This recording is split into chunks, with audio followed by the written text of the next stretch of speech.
चलो आज हम लोग डिस्कस कर रहे हैं। दो टाइप की सेल हैं बेटा, दो टाइप की सेल। एक तो है हमारी जिसका नाम है प्रोकैरियोटिक सेल। नाम क्या है बेटा? Prokaryotic cell. जैसे कि बैक्टीरिया है। और एक होती है हमारी यूकैरियोटिक सेल, जो कि होती है बेटा एनिमल सेल। ठीक है। तो एनिमल सेल का मतलब है जैसे मान लो ह्यूमन हो गए, दूसरे एनिमल्स हो गए, तो ये सब हो जाएंगे। इन सब में जो सेल्स है ना, वो है यूकैरियोटिक। ठीक है। और जो बैक्टीरिया है उनमें है प्रोकैरियोटिक। मतलब मोस्टली जो सिंगल सेल होते हैं वो होते हैं प्रोकैरियोटिक सेल। ठीक है। उसको बोलते हैं प्रोकैरियोटिक सेल। ठीक। तो दो टाइप की सेल हैं। पिछले वीडियो में हम लोगों ने बात की थी उसकी हिस्ट्री के बारे में, सेल की हिस्ट्री के बारे में, कहाँ से कैसे शुरुआत हुई। अब हम बात करते हैं कि दो टाइप की सेल है हमारी। एक तो हो गई हमारी प्रोकैरियोटिक। देखो यहाँ पे दिख रहा होगा आपको, बैक्टीरिया बना हुआ है और ये बैक्टीरिया की सेल है। और ये जो बैक्टीरिया वाली सेल है ना, इसको हम लोग प्रोकैरियोटिक सेल बोलते हैं। Prokaryotic cell. ठीक। और जो एनिमल सेल, जैसे मान लो हम लोग की जो सेल्स है ना, उनको हम लोग यूकैरियोटिक सेल बोलते हैं। प्लांट और एनिमल की सेल को यूकैरियोटिक सेल बोलते हैं। दोनों में क्या डिफरेंस हो सकता है? दोनों में डिफरेंस ये है कि एक में न्यूक्लियस होता है और एक में न्यूक्लियस नहीं होता है।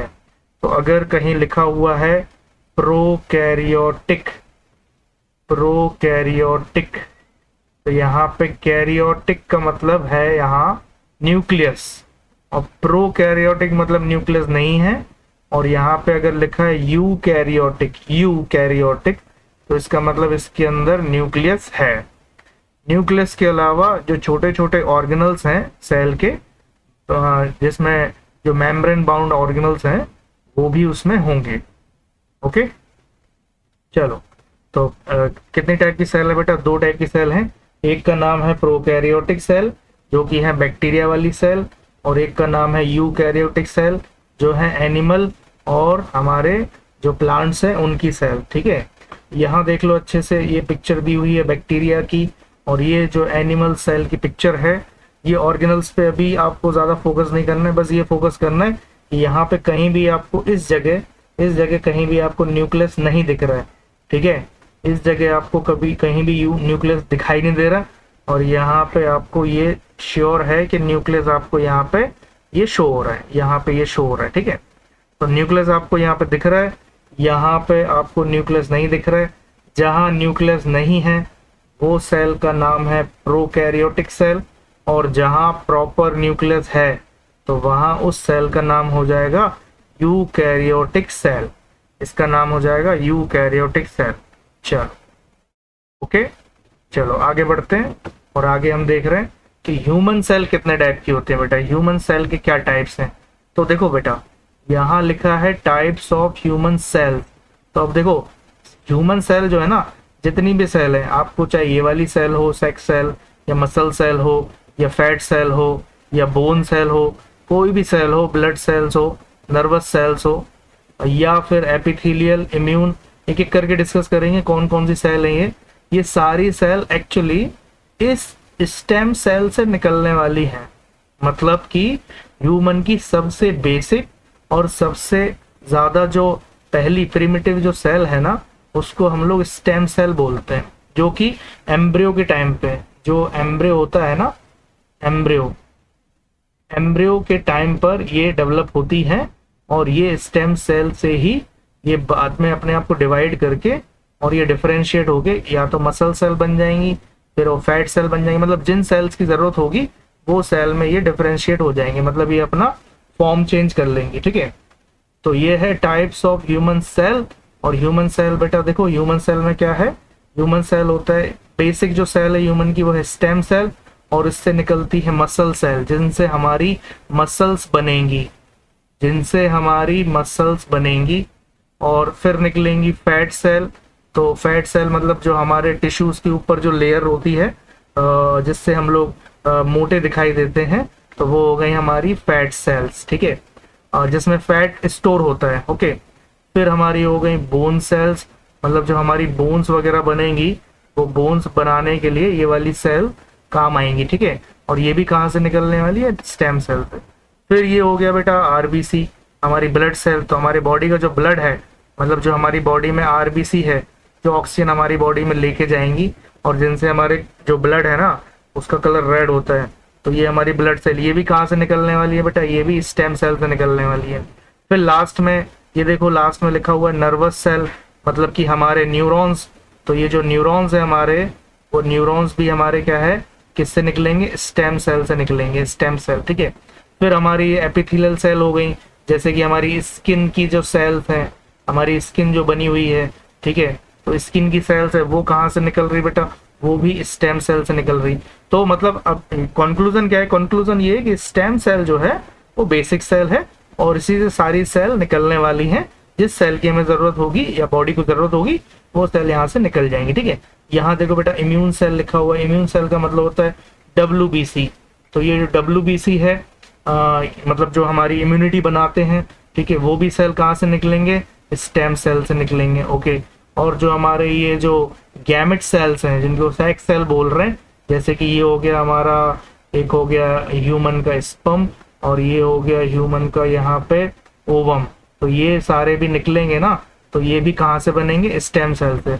तो मतलब पूरा कंक्लूजन ये है कि अगर ह्यूमन की सेल बेसिक सेल की बात करें, तो बेसिक सेल जब ह्यूमन का क्रिएशन होता है तो स्टेम सेल होती है, और स्टेम सेल के बाद ही वो स्टेम सेल अपने आप को डिवाइड कर करके और डिफरेंशिएट करती है, तो बनती है फैट सेल, बनती है बोन सेल और बनती हैं WBC, बनते हैं न्यूरॉन्स जो दिमाग बनाते हैं, या दिमाग में जो न्यूरॉन्स हैं वो बनते हैं, और फिर एपिथेलियल मतलब स्किन सेल, और फिर ये इम्यूनिटी सेल मतलब WBC, और फिर हमारे ये बॉडी में स्पर्म्स हैं, ओवम्स हैं, ये सारे के सारे ये कहाँ से बनते हैं बेटा, ये बनते हैं स्टेम सेल से, ओके, स्टेम सेल।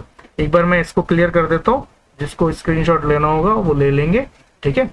चलो नेक्स्ट स्लाइड में हम लोग देख लेते हैं, नेक्स्ट स्लाइड में हम लोग डिस्कस करेंगे सेल ऑर्गेनल्स के बारे में। सेल ऑर्गेनल्स यहाँ पे लिखा हुआ है बेटा ऑर्गेनल्स, तो यहाँ पे साइड में आप लोग लिख लेंगे, इसको बोलते हैं हम टिनी ऑर्गन्स। क्या बोलते हैं, टिनी ऑर्गन्स। तो ये टिनी ऑर्गन्स है, मतलब कि अगर कोई एक सेल है तो सेल के अंदर एक है न्यूक्लियस, अगर न्यूक्लियस है तो वो कौन सी हो जाएगी बेटा, वो हो जाएगी यूकैरियोटिक, ठीक है। और अगर न्यूक्लियस नहीं है तो वो हो जाएगी प्रोकैरियोटिक। तो अगर यहाँ पे छोटे छोटे ऑर्गेनल्स हैं, मतलब जो फंक्शन करते हैं, जो सेल में, सेल एक फैक्ट्री जैसा मानो आप, और छोटी छोटी मशीनरी लगी हुई है, तो इसी को हम लोग क्या बोलते हैं, ऑर्गेनल्स बोलते हैं। क्या बोलते हैं बेटा, ऑर्गेनल्स। तो बेटा सेल के बाहर देखो यहाँ पे एक लेयर चढ़ी हुई है, ये सेल के बाहर वाली जो लेयर है ना, इसको हम लोग सेल की मेम्ब्रेन बोलते हैं, सेल की मेम्ब्रेन, ठीक है। अब सेल की मेम्ब्रेन ये कंट्रोल करती है कि कौन सी चीज सेल के अंदर जाएगी और कौन सी चीज सेल के बाहर आएगी, ओके। तो सेल की जो मेम्ब्रेन है वो क्या कंट्रोल करती है, मूवमेंट कंट्रोल करती है सब्सटेंस का, ठीक है। सब्सटेंस जैसे कि फॉर एग्जांपल वाटर की बात करें तो वाटर अंदर जाएगा बाहर आएगा, ये कंट्रोल किसके हाथ में है, सेल की मेम्ब्रेन। मतलब सेल की मेम्ब्रेन एक बाहर का एक कवर है सेल का, जिससे चीजें अंदर जा रही हैं और चीजें बाहर जा रही हैं, ठीक है। तो ये सारा कंट्रोल मेम्ब्रेन के पास है, ओके। फिर बात करते हैं नेक्स्ट लाइन की, और नेक्स्ट लाइन में लिखा हुआ है the cytoplasm jelly like fluid where cell organelles are suspended. मतलब कि अगर ये एक सेल है और इस सेल के अंदर जो ऑर्गेनल्स हैं, वो ऑर्गेनल्स कैसे हैं बेटा, ऑर्गेनल्स तो तभी रहेंगे ना अंदर जब कोई फ्लड अंदर भरा रहेगा, जो कोई फ्लड अंदर भरा रहेगा, कोई भी फ्लूइड, ठीक है। तो जेली लाइक सब्सटेंस है, इसका नाम है साइटोप्लाज्म, ठीक है। इसका नाम क्या है बेटा, साइटोप्लाज्म। इसका मतलब ये हुआ कि इसमें दो तीन चीजें कॉमन होती हैं सेल के अंदर, ठीक है। तो एक तो हो गया सेल का साइटोप्लाज्म, चाहे प्लांट की सेल हो और चाहे आपकी एनिमल की सेल हो, साइटोप्लाज्म रहना चाहिए, ओके, जिससे कि साइटोप्लाज्म के अंदर ही ऑर्गेनल सारे के सारे सस्पेंडेड रहेंगे, ओके। दूसरी चीज होना चाहिए कि मेम्ब्रेन जरूर होना चाहिए भैया, मेम्ब्रेन, ठीक है। सेल की मेम्ब्रेन होना चाहिए जिससे कि सेल की कवरिंग हो, सेल को प्रोटेक्ट किया जाए, ठीक है। और तीसरी चीज होना चाहिए, उसको बोलते हैं जेनेटिक मटेरियल। तो बोलते हैं जेनेटिक मटेरियल। ओके, ये हो गया जेनेटिक मटेरियल।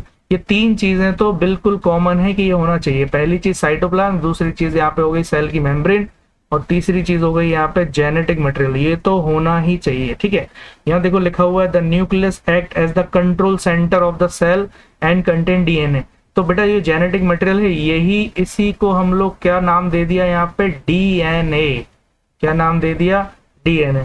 बहुत बेसिक सी क्लास है, बहुत बेसिक से वीडियोस हैं, जिनका बेसिक क्लियर नहीं है उन्हीं के लिए है।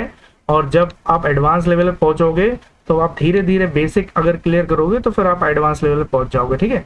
जेनेटिक मटेरियल क्या बोल दिया, डीएनए बोल दिया।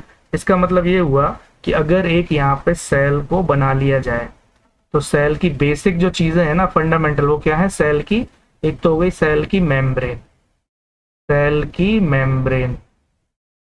दूसरी चीज यहाँ पे सेल के अंदर क्या भरा हुआ है बेटा, एक फ्लूइड भरा हुआ है, फ्लूइड भरा हुआ है। तो वो हो गया आपका साइटोप्लाज्म। क्या हो गया, साइटोप्लाज्म। और फिर तीसरी चीज जो है ना सेल के अंदर, यहां मैं क्लियर करके बना रहा हूं, सेल के अंदर तीसरी चीज जो है वो उसका है डीएनए। उसका है क्या, डीएनए। और ये डीएनए रखा हुआ है किसके अंदर, एक न्यूक्लियस के अंदर रखा हुआ है, एक न्यूक्लियस के अंदर रखा हुआ है। अगर ये प्रोकैरियोट है, प्रोकैरियोटिक सेल है, तो फिर डीएनए हमारा जो है वो न्यूक्लियस के अंदर नहीं होगा, क्योंकि न्यूक्लियस ही नहीं है, ठीक है। और अगर न्यूक्लियस है तो न्यूक्लियस कंट्रोल सेंटर के जैसा काम कर रहा है, मतलब जो सेल का पूरा कंट्रोल सेंटर है ना, उसको हम लोग न्यूक्लियस के नाम से जानते हैं। और उसी के अंदर डीएनए कंटेन रहेगा, मतलब कि जो जेनेटिक मटेरियल है वो कंटेन रहेगा। क्या होता है जेनेटिक मटेरियल, क्या लिखा रहता है उसमें, क्या इन्फॉर्मेशन है, वो आगे एडवांस क्लास में बात करेंगे। फिर बात करें एक और ऑर्गेनल की, जिसका नाम है माइटोकॉन्ड्रिया। तो ये माइटोकॉन्ड्रिया जो है वो पावर हाउस है। अब देखो सेल को चलने के लिए या किसी फैक्ट्री को चलने के लिए पावर की जरूरत होती है, ठीक है। तो या तो फैक्ट्री में पावर कहीं बाहर से आ जाए, या वो फैक्ट्री खुद का पावर खुद ही बनाती हो, ठीक है। तो यार देखो सेल जो है ना, यहाँ पे हमारी जो सेल है वो नेचर ने ऐसी बनाई है कि सेल के अंदर जितना पावर चाहिए है वो उतना पावर बना के दिया जाएगा। और नाम है उस पावर हाउस का माइटोकॉन्ड्रिया, माइटोकॉन्ड्रिया। और ये एक एनर्जी प्रोड्यूस करता है और उस एनर्जी का नाम है एटीपी। तो एटीपी यहाँ पे लिख लो आप, ये एनर्जी की यहाँ पर करेंसी है, एनर्जी की करेंसी। जैसे फॉर एग्जांपल हमारी ये लाइफ, हमारी ये वर्ल्ड है, हमारा ये लिविंग वर्ल्ड है। तो ये देखो हमारी दुनिया में क्या चलता है, अगर यहाँ पे बात करो तो यहाँ पे एनर्जी जो करेंसी है वो चलती है मनी, ठीक है। कुछ भी काम आपको करवाने हो तो वो चलती है मनी। तो सेल के अंदर अगर कोई भी काम हो रहा है, सेल के अंदर अगर कोई काम हो रहा है तो बेटा उसके लिए रिक्वायरमेंट होगी एटीपी की। ये है आपकी energy currency, okay, energy currency. और ये करेंसी कौन बना रहा है, ये बना रहा है पावर हाउस। और पावर हाउस क्या हो गया बेटा, माइटोकॉन्ड्रिया हो गया। एक फैक्ट बताता हूँ, वो फैक्ट ये है कि जब भी सेल को ज्यादा पावर की जरूरत पड़ेगी तो माइटोकॉन्ड्रिया अपने आप को बहुत ज्यादा डिवाइड कर लेंगे। एक माइटोकॉन्ड्रिया से बहुत सारे माइटोकॉन्ड्रिया हो जाएंगे, और जितनी सेल को रिक्वायरमेंट होगी उतनी एनर्जी सेल अपने आप प्रोड्यूस कर लेगी, ओके। चलो अब प्लांट सेल की बात करें तो बेटा प्लांट सेल जो है उनके अंदर सेल वॉल होती है।